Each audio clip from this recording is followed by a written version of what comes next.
Hi everybody and welcome back to my channel. I'm Virginia and this is episode 2 of High School, a Survival Guide.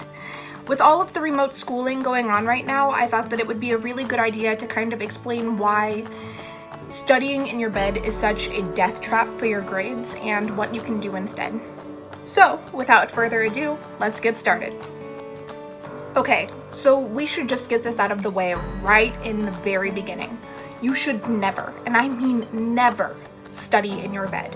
It is a terrible idea because you fall asleep, you're only thinking about how tired you are while you're studying in your bed, and you straight up don't remember what you studied nearly as well if you did it in your bed.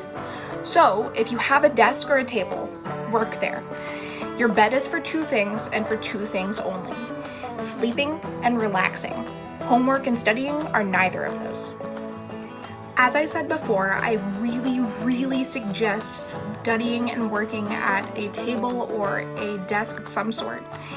But if that really isn't an option, then at least find some kind of chair to work in, because I promise it will still be better than your bed. A few tips and tricks to keeping focused while you're at home, you've got all of these other distractions. One would definitely be turning off your phone and other devices, because that will help kind of keep away that distraction. I know every single time I'm studying, my phone goes off like a million times, and it's all I want to do to go and check it rather than focusing. So if I turn off my phone, it's easier to just kind of take away that distraction and I'm able to focus easier. Another easy way to do that is by taking advantage of study playlists on apps like Spotify to help drown out that background noise. I know that some people really can't do that because the music is distracting for you. I know that's how it is for me with certain genres of music, so just make sure that you know yourself. YouTube also provides a million different 3-hour-long videos of fire crackling or different background sounds. If you can't do music, you can use something. And remember to always use pens and highlighters to stay organized with your notes.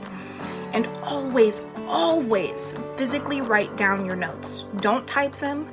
It will help you remember more, and a lot of teachers won't let you use computer typed notes. I understand that most of us are online right now, and so that might kind of provide other options, but you really will remember more if you physically write down your notes. That's really all I've got for you guys today. If you enjoyed this video or you would like to see more like it, please hit that big red subscribe button down below, and don't forget to leave a like and a comment. Thanks for watching, and I'll see you next week. Bye!